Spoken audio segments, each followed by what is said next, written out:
Hello, everyone, and welcome to this week's lecture on Mexican Americans from World War II to the post-war years. So first, we start discussing how Mexican Americans were significantly involved in serving in this war. For many Mexican Americans, it was an alternative to staying in poverty. Particularly for those who couldn't find work during this time. For others, it served as a way to prove their loyalty to the United States and that they were as American as everyone else. The first peacetime military draft was instituted in 1940. Many of the Mexican Americans that participated in the war went both voluntarily and others were drafted. However, due to the inequitable draft deferments, more Mexican Americans were exposed to military service. It resulted in a disproportionate representation of Mexican Americans from Texas among the casualties of the war. The Mexican Americans earned 12 medals of honor for their service during this war. Women were also part of those that participated in the war effort. They served as part of the Women Army Corps. And there's an example there of Carmen Contreras Bozak, a member of the Women's Army Corps during World War II. Women worked as nurses, technical agents, mechanics, and telegram operators during the war. At the home front, they participated in fundraisers, they purchased war bonds, volunteered for the Red Cross, and entertained soldiers whenever they came home. Another big component related to the war is the creation of the Bracero program. The Bracero program was instituted through Public Law 45, which Congress passed to create a farm labor program where the U.S. and Mexico came to an agreement allowing Mexican workers to come to the U.S. to work throughout the country. Even though the Mexican government requires certain stipulations around wages and non-discriminatory requirement and treatment, still many workers experienced injustices and discrimination. Although the program was intended to only last during the war, agricultural and other corporations that wanted to continue to have access to this labor consistently lobbied Congress in order to extend the program so that it lasted until 1965, way after the war was over. As we saw in the reading, the program was resisted by many Mexican American organizations who saw the program as a threat to jobs held by Mexican Americans and also as a threat to their labor organizing efforts. The Bracero program ends up resulting in an increase in migration from Mexico, where not only contract laborers decided to remain in the US after their contracts expired, but also undocumented workers felt encouraged to come and work by some of the same corporations that were hiring braceros. Another area of work that comes about during this time period is defense work. In 1941, Executive Order 8802 is passed banning discrimination in defense employment, opening up opportunities for Mexican Americans to work in the defense industry. Anglo employers, however, resisted the new order, arguing that there were no trained Mexican workers available or that they were unable to perform skilled work. This became an area where the Congress of Industrial Organizations became involved to help Mexican Americans by providing training programs in defense work. Women in particular benefited from the opportunity to work in defense plants. And if you've seen the image of the riveter, Rose the River, you saw a similar image for Mexican American women called Rosita the Riveter. Women were able to benefit from the demand for laborers in the defense industries as jobs opened up for them. However, discrimination in the workplace was experienced where Anglo women refused to work with them. So they were often assigned to work with Black women. And so this experience for many of them was the first time that they were actually interacting and mixing culturally with people who were not Mexican-American, in particular African-Americans, which also led to a number of intermarriages. They were often assigned the worst jobs and also experienced sexual harassment from their white male supervisors.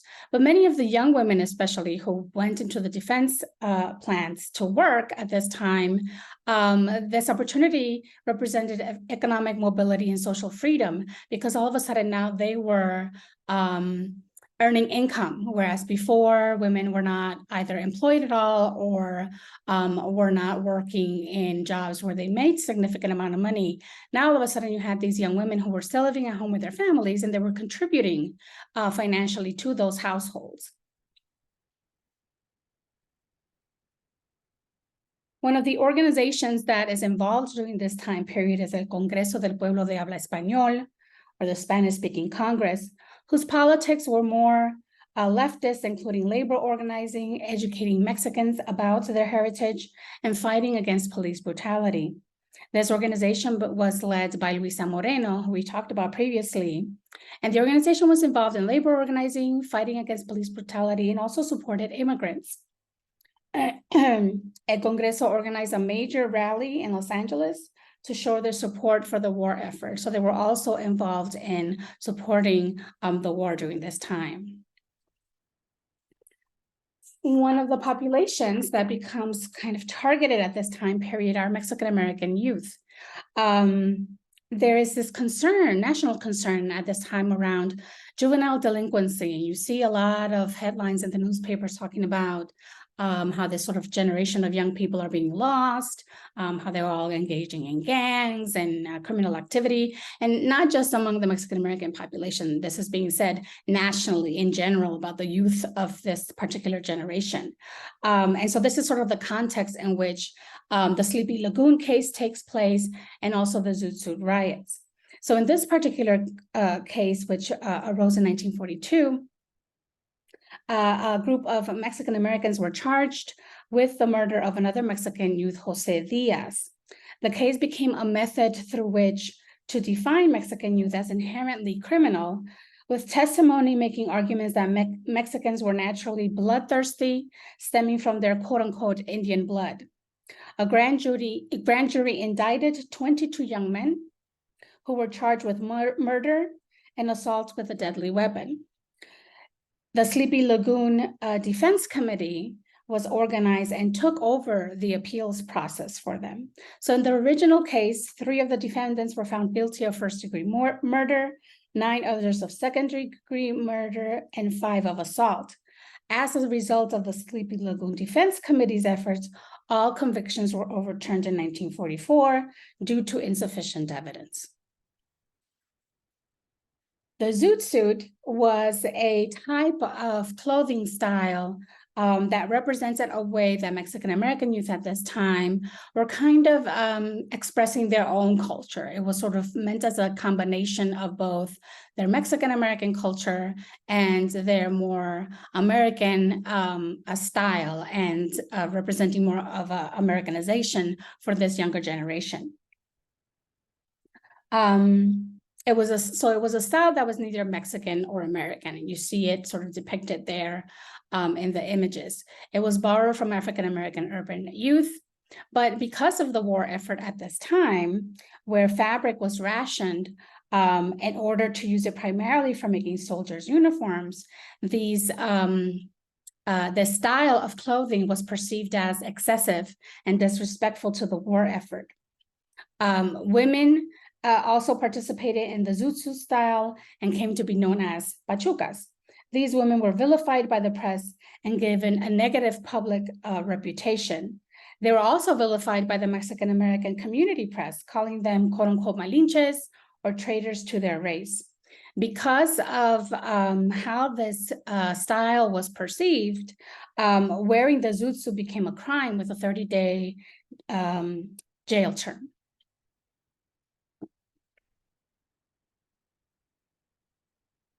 In 1943, the zoot suits take place when sailors in local bases in Los Angeles on furlough from the war get into a scuffle with Mexican boys. This then resulted in an open season on zoot suiters where for days, sailors and other individuals went into the streets, targeting Mexican-American youth wearing the zoot suit and physically attacking them, including tearing their zoot suits off of them. Both women and men were attacked in the streets, while the Los Angeles police looked the other way.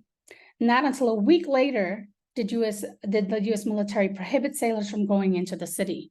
It was the only way that this whole week-long terrorizing of Mexican youth in Los Angeles ended, was that the military had to intervene and keep the sailors on their ships, basically, and not allow them to go into the city.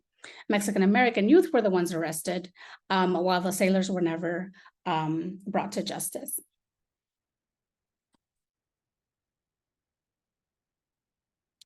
Now, Mexican Americans continue to experience discrimination. They have to attend segregated movie theaters, pools, and other public places. The government failed to address these issues out of a fear of how publicity about ongoing racism would impact the war effort.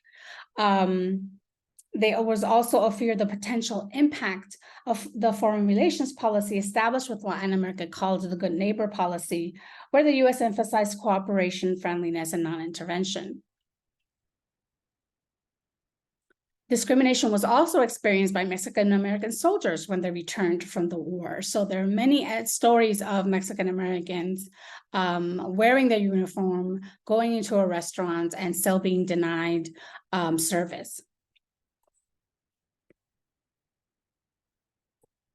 Now, this generation that comes after the war becomes known as the Mexican-American generation. This is the second generation of Mexican-Americans who served during World War II, either as soldiers or workers. They return with a sense of having earned the right to equality, and they identify more as American than Mexican. The political tactic that this generation used was political and social integration. Basically, we're going to work within the system.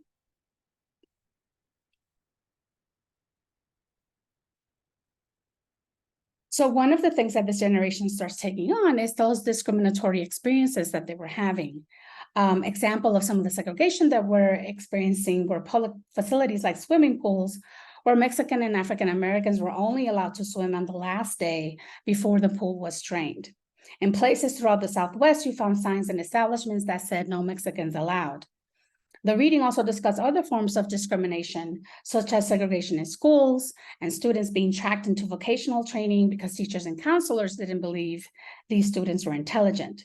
There were also several examples discussed in the reading of police brutality. So these are all the kinds of discriminatory experiences that this generation is having and that they start organizing against.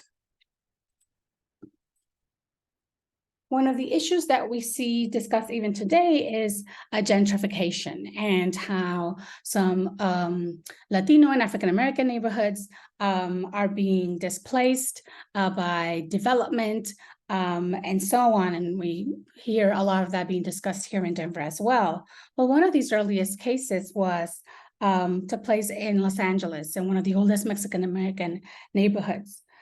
During the early 1950s, the city of Los Angeles forcefully evicted 300 families of this area called Chavez Ravine to make way for a low-income public housing project. The land was cleared and the homes, schools, and the church were raised. But instead of building the promised housing, the city, in a move rife with political controversy, sold the land to the Brooklyn Dodgers baseball owner Walter O'Malley, who built Dodger Stadium on the site. So if any of you are familiar with the Dodger Stadium in Los Angeles, it is basically on top of what used to be a Chicano neighborhood. The residents of Chavez Ravine, who have been promised first pick of the apartments in the proposed housing project, were given no reimbursement for their destroyed property and forced to scramble for housing elsewhere.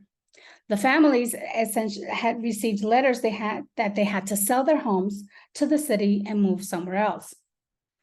Eminent domain permits the government to purchase property for private individuals in order to build projects for the quote-unquote public good, which is how the government at that time was allowed to take the land because they were supposedly going to build public housing. but then they later on changed their mind and that they already owned the land by that point, so they were able to sell it to the Dodgers. The image that you see here is a mural that was created by a Chicano artist representing this experience. So what you see are freeways encircle and dislocate various areas in LA, effectively dividing minority communities. In this panel, a Chicano family is separated by the serpentine thoroughfares as the pillared highway breaks through the roofs of houses. Resembling a UFO, massive Dodger Stadium descends from the twilight sky into Chavez Ravine. A bulldozer and policemen forcibly uproot the Chicano community so that Dodger Stadium can be built on land designated at one time for public housing.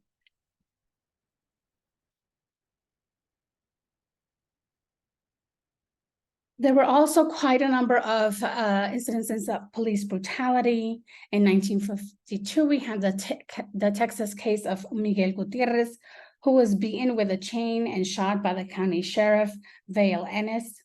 You also have what became known as Bloody Christmas in 1951, where police get into a fight with a Mexican-American youth who'd refused police warnings to leave where they'd been hanging out drinking, even though they all had IDs showing that they were old enough to drink. 2 police officers were injured in the ensuing fight. Police officers then show up to their homes to arrest them. 6 out of 7 are taken to the city jail. The 7th is severely beaten at Elysian Park. The next day, Christmas morning, police officers were having a Christmas party where they got drunk.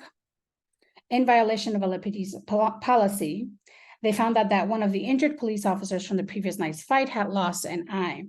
In revenge, they beat up the 6 prisoners, taking them out of their cells. Over 50 police officers participated in the beating. The reading also mentioned the cases of police brutality in Denver. So clearly this was something that was happening throughout different Mexican-American communities throughout the country. An area in which we see a lot of organizing during this time period is in labor. In 1947, the Taft-Hartley Act made it difficult for unions to strike. And the McCarran-Walter Act made it possible to deport naturalized citizens whom the government suspected of quote unquote subversive activity. So this made it difficult for laborers to organize, for strikes to happen, but that did not mean that this still didn't occur. Ernesto Galarza was one of the folks involved in organizing farm workers at this time. He's basically the predecessor to Cesar Chavez and working to unionize farm workers through the National Farm Labor Union. He pioneers the strategy of using consumer boycotts against the DiGiorgio table grapes and organizing picket lines in supermarkets where the products were sold. In later years, he works with the AFL to organize farm workers through the Agricultural Workers Organizing Committee, which eventually merges with the United Farm Workers. So he organized farm worker strikes in California, and he also organized and was very vocal against the Bracero program, because again, he felt that that program made it difficult for him to be able to organize Mexican-American farm workers because immigrant workers could be used as strike breakers. One of the famous strikes that does take place at this time, and one of the few that was actually successful, was the Salt of the Earth strike. This took place in a mine in New Mexico. The significance of this strike is the shifting role of women, where the men were not allowed to strike, so the wives took over the picket lines. So what you have here is that the mine mill workers strike for better wages and conditions, but then there's a court injunction put in place that prohibits the miners from picketing. And during one of their union meetings, they couldn't come up with any other solutions. And the wives get up and say, we'll take over the picket line. There was nothing in the court injunction that said that wives couldn't be the ones who participated in the picket line. And so you see there in the image, these are all women. These are all the wives that are taking over the picket line. The Salt of the Earth was turned into a film in the 1950s. Where they tell this story of this strike, but also one of the reasons why I recommend the film is because it documents the experiences of the women and how this new dynamic change between the men and the women in this community, where, for example, in the contracts, the men were trying to negotiate with the farm owners, didn't have anything about improvements to their housing, because the housing is provided also by the company owners. And so there was no plumbing, there was no running water. And the women often complained about how difficult it was to do their chores within their households. Well, when the women took over the picket line, the men had to start doing some of those chores. And so they realized how difficult it was to do the dishes, to do the laundry without having running water. And so when they finally got the company to sit down to negotiate, they added some of those things into the contract. Now, the film, however, led to the harassment of the filmmakers by the FBI and was blacklisted for a very long time. The actress playing the leading role in the movie, documenting the strike, was deported. So there's also sort of this additional history, right, of this time period of the 1950s. And how it ends up affecting not just the story of the strike itself, but of the film that was made about the strike. One of the other organizations that is created by the second generation, especially veterans of the war, was the GI Forum. And this was created in Texas by Dr. Hector P. Garcia, who was a decorated war veteran. They organized against discrimination experienced from the Veterans Administration in their hospitals and in their educational benefits. One of the cases was the Felix Longoria case, where who had died during the war and whose remains had been returned to Texas after the war, but was refused burial services because the undertaker argued that the services were for whites only. One of the key issues that the American GI Forum took on was achieving burial for Longoria in DC. So he ends up getting buried in the National Cemetery in DC. The GI Forum was also involved in fighting against the poll tax, through pay your poll tax drives to help register Mexican Americans. In this manner, they challenged the political bossism in South Texas in particular. Women, again, were the backbone of this organization, doing a lot of the behind the scenes work. Because there was economic retaliation by Anglos, women often spoke at public meetings in lieu of their husbands who feared losing their jobs. In the realm of education and fighting against segregated schools for Mexican Americans, one of the key cases during this time, right before the famous desegregation case, Brown versus Board of Education, this particular case took place in California. In 1945, parents organized a class action lawsuit in Orange County, California, challenging the district's segregationist policies. The Mendez case actually became one of the precedents for the Brown versus Board of Education case. In this case, Gonzalo Mendez moved his family to a predominantly white Westminster district of Orange County, and his children were denied admission into the local public school. What has most recently been added to the story is that Mendez's children were actually half Puerto Rican and half Mexican American, because his wife was Puerto Rican and had darker skin, which was also how their children looked and why the children then were targeted for not being allowed to enroll in the local school. Other cases against educational segregation were taken on by the GI Forum and LULAC, such as the Delgado versus Bastrop case in Texas in 1948. The case found that it was illegal to separate children based on language and academic ability. So this case, the Westminster case, also found in favor of the parents that segregation for these children was illegal. Another important court case at this time was the Hernandez v. Texas case that took place in 1954. In this case, Peter Hernandez had been indicted for the murder of Joe Espinosa by an all-white jury. The lawyers argued that Hernandez's indictment was illegal, that he had been discriminated against because he did not have a jury of his peers. The state of Texas argued that because Mexicans were considered white, the jury in Hernandez's case were of his peers. This case was also significant because it was the first case brought to the Supreme Court by Mexican-American lawyers. The Supreme Court found that the 14th Amendment protected Mexican-Americans and actually, therefore, found in favor of Peter Hernandez that he had been illegally indicted because his jury wasn't made up of his peers. Another realm that we see more participation by Mexican Americans at this time is in electoral politics. In the late 1940s, the Community Service Organization is formed to increase the political power of Mexican Americans. This organization successfully achieved a city council position for Edward Roybal, who became in 1947 the first Mexican American to hold a city council seat in Los Angeles since 1881. He later went on to become a congressman in 1962 with a long history of service.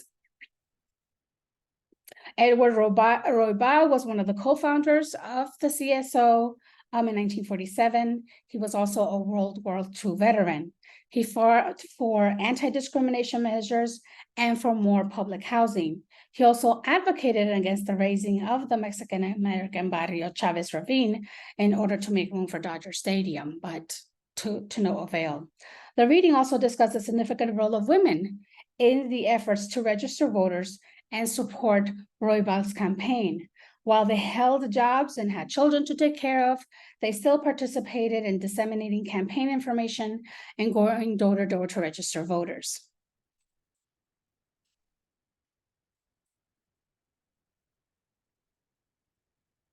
Other examples of the ways in which Mexican Americans participated in electoral politics includes the campaign of Harry Gonzalez in Texas in 1960, who was the first Mexican American in 100 years to be elected to state senate in Texas in 1956. In 1960, he became the first Texan of Mexican descent to be elected to Congress. He was also a staunch advocate against segregation in Texas and advocated for this during his experience serving in local legislative positions. Other types of political participation for this Mexican-American generation was in electing President Kennedy, creating what they called Viva Kennedy clubs throughout the Southwest, and getting Mexican-Americans to participate in the election. Two political organizations that arose during this time period were BASO and MAPA, after Kennedy was voted into office.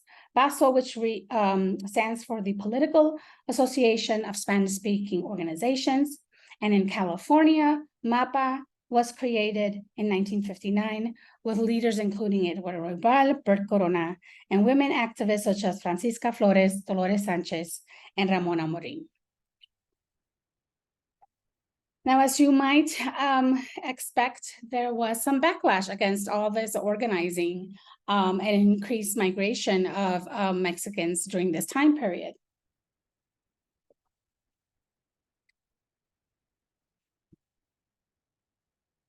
The increased number of people crossing the border appears in the media as quote-unquote illegal hordes of wetbacks coming into the country, building a frenzy that results in the creation in 1954 of Operation Wetback, which was a repeat of the 1930s repatriations, where the government did everything from encourage to forcefully remove Mexicans from the country.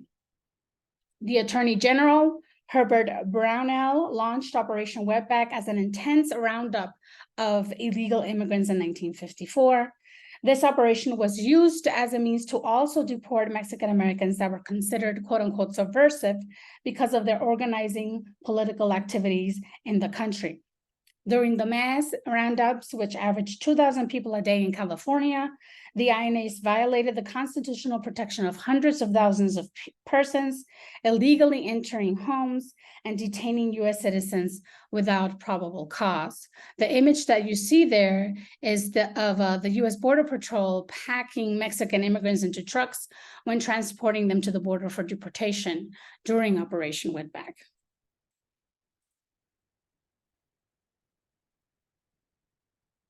The most notable progressive organization of this time was ANMA, which stands for Asociación Nacional Mexicoamericana, which fought for the civil rights of both Mexican Americans and Mexican immigrants. It opposed the Korean War and U.S. interventions in Latin America and denounced INS raids and police brutality.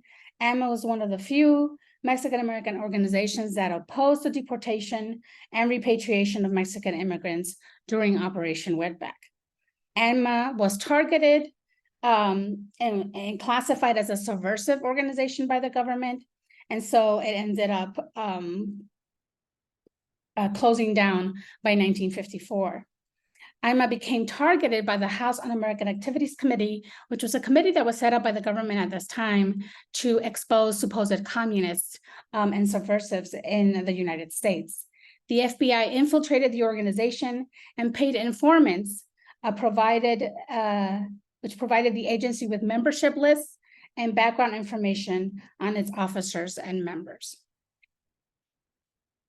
Finally, in the 1950s, we also have the Korean War take place, which again becomes another war where Mexican Americans participate. While the public image of Mexican Americans is of wetbacks or juvenile delinquents and a threat to national security, they are at the same time sacrificing their lives and serving during the Korean War. The image is of young Corporal Jesus Rodriguez, who in an interview about his experience in Korea stated, "I used to pray a lot. Another thing that helped me was that I was street smart from before going into the service. On the streets, I learned how to fight. Something else that helped me survive Korea was that going hungry wasn't new to me and didn't hurt me." 8 of these young people won the Congressional Medal of Honor, most of them posthumously, in other words, after they had been killed in action. And for them, again, military service continued to be an option for escaping discrimination and poverty. So this ends our lecture for this week. I look forward to your thoughts in the discussion post. Have a wonderful week.